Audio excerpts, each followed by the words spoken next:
მოგესალმებით, მე გიორგი ნაზღაიძე ვარ, თქვენ საზოგადოებრივი ორგანიზაცია ICIS ვიდეო განხილვებს უყურებთ. ცეცხლის დანთება რთულ მეტეო პირობებში იმდენად მნიშვნელოვანი საკითხია, რომ სურს კიდევ ერთი ეპიზოდი დავუთმო ამ თემას და გაგაცნოთ სხვადასხვა სახის ხელოვნური აბედი.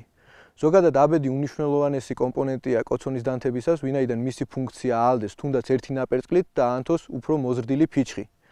რა თქმა უნდა, ბუნება გვთავაზობს მრავალ რესურს, რომელსაც მსგავსი თვისებები გააჩნია, თუმცა ყოველთვის სასიამოვნოა, როდესაც ზურგჩანთაში მეგულება ინდუსტრიული საშუალება, რომლითაც გარანტირებულად მექნება ცეცხლი, წვიმიანი და ქარიანი სალაშქრო დღის ბოლოსაც კი. თავდაპირველად წარმოგიდგენთ სხვადასხვა სახის ხელოვნურ აბედს, გაგაცნობთ მათ და შემდგომ უკვე გადავიდეთ პრაქტიკულ ტესტირებაზე. დავიწყებ Wetfire-ით, ეს გახლავთ ფართოდ გაპიარებული საშუალება ინტერნეტში, რომელიც ღირს $8. ამ შეფუთვაში მოთავსებულია 8 ცალი კუბი და ამბობენ, რომ წყალშიც კი იწვის ეს საშუალება. თუმცა ძალიან ძვირია. მეორე, ასევე ინტერნეტით გამოწერილი ვარიანტი არის ქოგლანის ცეცხლის პასტა, მეტალის შეფუთვაშია მოთავსებული და 106 გრამს იწონის.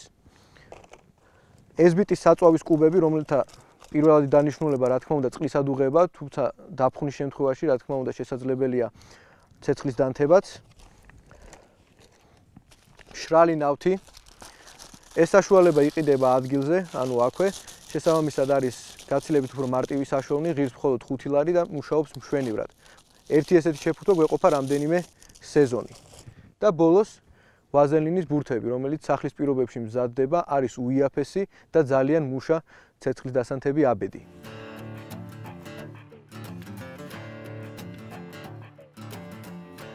ვინაიდან აბედი უმარტივესად უნდა ენთებოდეს, ვცადოთ მათი ალება ფეროღეროს გამოყენებით.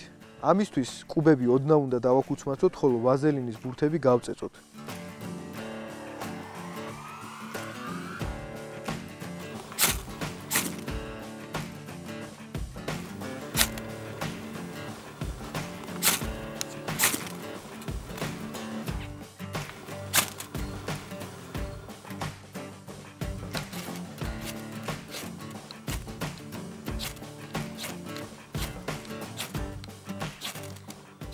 როგორც ხედავთ, ამ მეთოდით ანთებას თავი ყველა პრეტენდენტმა გაართვა, უბრალოდ SBT-ის საწვავის კუბებს ყველაზე მეტად გაუჭირდათ.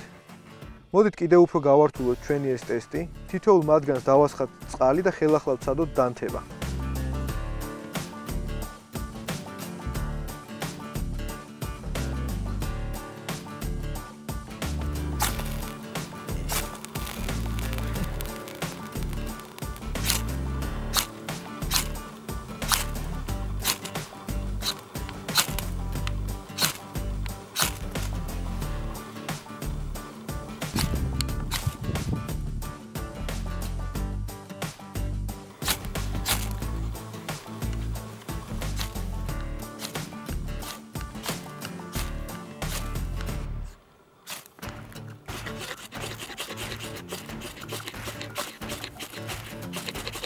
სასიხარულოა, რომ ამ რთულ გამოცდასაც თითქმის ყველა მათგანმა გარდა SBT-ისა თავი წარმატებით გაართვა, სწორედ ამიტომაა ეს ხელოვნური საშუალებები უკიდურესად საიმედო. დროა გამოვიტანოთ ჩვენი დასკვნა. დღეს წარმოდგენილი ხელოვნური აბედებიდან პირველ ტესტირებას, ანუ ნაპერწკლით დანთებას თითქმის ყველამ გაართვა თავი. ძალიან გაუჭირდა SBT-ის საწვავის კუბებს დანთება, რომელმაც სველ ტესტს საერთოდ ვეღარ გაუძლო, ამიტომ ჩვენი სიიდან გამოირიცხა. მეორე პრეტენდენტი კოგლანის ცეცხლის პასტა აინთო მშვენივრად, როგორც სველი, ასევე მშრალი, თუმცა არ მომწონს მისი შეფუთვა. ჩემთვის მოუხერხებელია. რაც შეეხება Wetfire-ს, ეს არის, როგორც ვთქვი, ძალიან გაპიარებული საშუალება, თუმცა ღირს ძვირი.